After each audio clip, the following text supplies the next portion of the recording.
Hey, welcome back. Today we are checking out the top 5 indie games that I encountered this past week, as well as an honorable mention, which is what you're looking at right now. This game is called Aspect and is available on GameJolt. Before we get into it, be sure to hit that subscribe button and like button if this is the kind of content you want to see, and let me know in the comments which one of these games is your favorite. Also, you can check out the Cyber Slackers content on this channel, and let me know what you think of that. But now, let's talk about this game.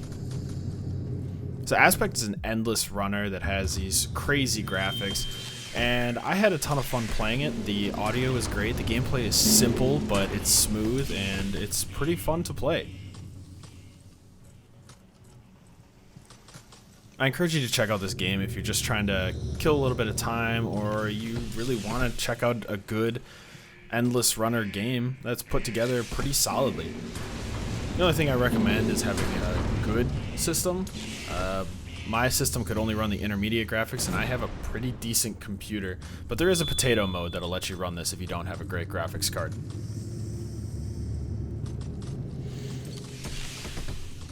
I did have some recommendations for the dev, and there were a few bits that were a little bit choppy. For the most part, the game was very smooth and very easy to play.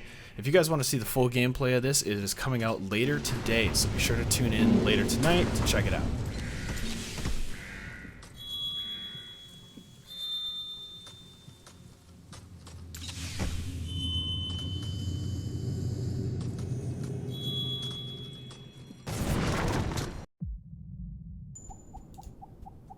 Alright, the second game we're looking at today, which is actually the first game because it's the first game in the top 5. These are unranked, by the way. And if you guys found a different game that you think should have made it into this list but I didn't see, let me know in the comments so I can check it out for this next week and make a video for it. Give it the attention it deserves. But anyways, this game is called Phantom Path and it's available on GameJolt.com. It's just this fun little puzzle game that has beautiful graphics, as you can see. The music is great, and it's just a relaxing atmosphere that really helps me wind down. There's a lot of games out there that are really fast-paced, really focused on being in your face, but this game just kind of chills out, lets you solve some puzzles, and gives you some relaxing music to go along with it. There's also a pretty intricate story going on here that in the demo, there's only 3 levels available, and that's what's linked here, but the full game is going to have more, and it should be coming out later this year.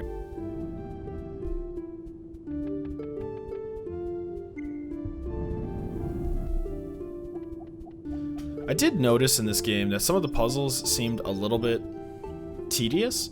The gameplay itself is pretty fun, but I would recommend to the developer to take a look at some of the puzzles and see, are they long for the sake of being long, or are they actually challenging? I know that's a really difficult mix to manage. The first and second level are really good. I think the third level needs a little bit of looking at, but overall the game is very fun to play, and I expected the demo to be over, but I was kind of sad when it was over because I just wanted to keep playing. I was having a good time. It was a good Saturday morning game to play. So I encourage you guys to check this out if you're looking for a fun puzzle game that isn't too hard but is slightly difficult and relaxing to play.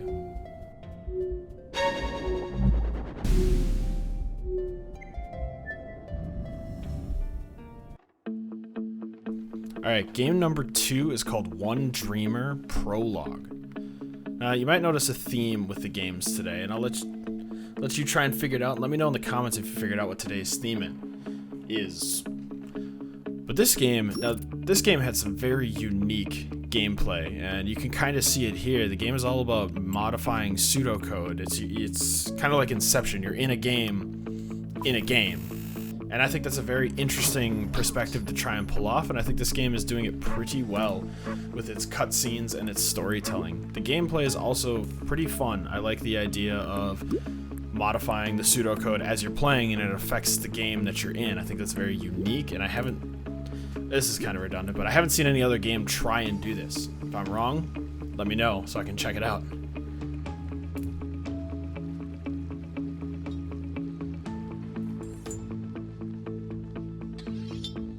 The aesthetics are also amazing for this game. It looks beautiful, and the graphics really help tell the story as well. And there's a cutscene that I'm not going to spoil here, but you should go play this game so you can check it out.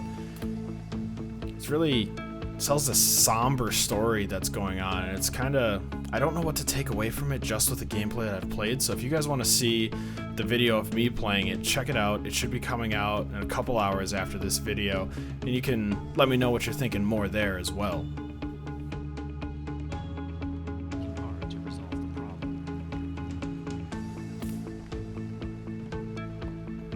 There is also quite a bit of humor in this game. A lot of the characters have something funny to say along the lines of being in a game or complaining about different things in a game. So that also is kind of nice to have a game that's great graphics, good audio design. It's really got everything that I'm looking for in an indie game. It really tries to push the envelope, I think, in a lot of different directions. So you guys go check it out.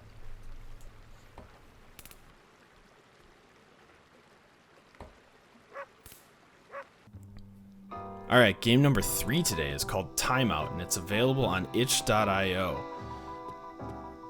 This one also fits the last theme in that it's a very unique art style, and this game is gorgeous. You can see in the clips that I'm playing here, because I chose them specifically to show this, the developers really put a ton of love into the art style for this game, and it's awesome. It looks super polished, it's really interesting to walk around. I don't even know if I'd care that there was a story. Just walking around and seeing different environments in this world would be enough for me to download and even probably pay for this game.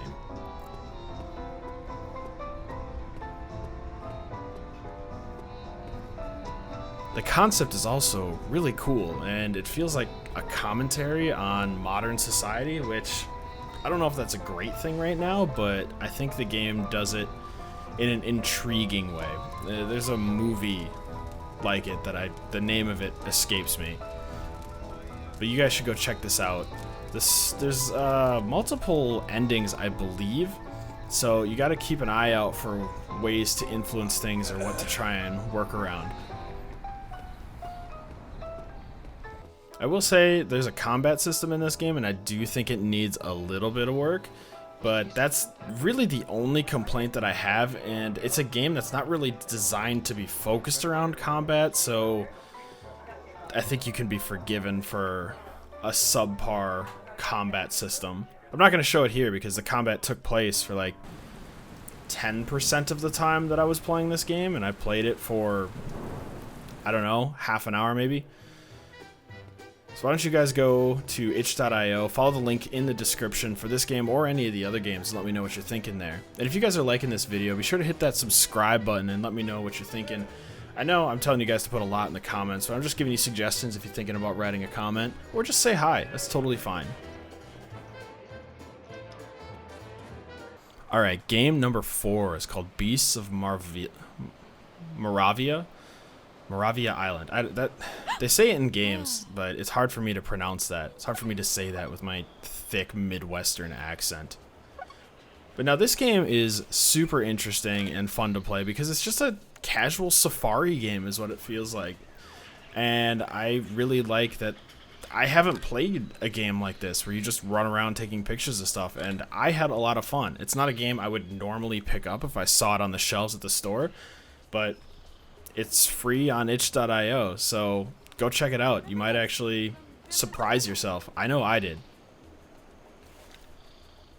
The idea of this game is this girl's grandpa used to be a zoologist, I guess is the word I'm looking for, and she's taking his journal and kind of following in his footsteps, running around this island. I only show one biome in this clip, but there are several different biomes with a bunch of unique creatures to go check out. It's just a beautiful game as well. The art style's a little different for me. I don't even know how to describe it, but I really think you guys would like this one and highly recommend giving it at least 15 minutes of your time.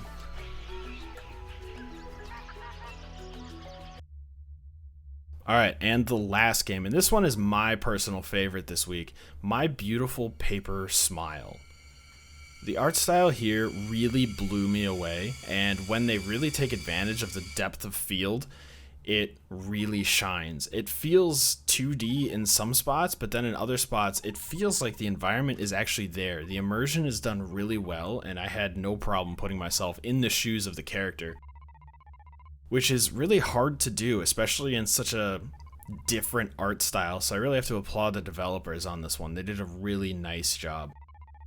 The story even, ooh, I'm still trying to figure it out, but I feel like this is what We Happy Few should have been. I think it's taking a different approach than that, so I don't think that's what it aspires to be, but it feels like that's what We Happy Few should have gone for. This is another game with a really unique art style, and it, in two aspects. I don't see a lot of 2D games taking place in 3D space like this, but also that hand-drawn feel that looks really good. It looks really polished, and it's like a polished form of rough. I don't know how to put it any other way. And it's a horror game, so keep that in mind when you go check this one out over on Game Jolt. And the gameplay for this one as well will be coming out probably tomorrow at this point, since it's getting a little late and I don't want to release 8 videos at the same time. So what was your guys' favorite pick? Let me know in the comments down below. Also hit that like button if you like this style of video, if you like this delivery, or if you'd like to see some other things. And let me know in the comments if you guys have recommendations for improvement. Somebody took the time to leave them last week, and I tried to implement all of them this week, so hopefully this is a much better format. And thanks again for sticking around. Be sure to hit that subscribe button, and take care of yourself, because I will see you later.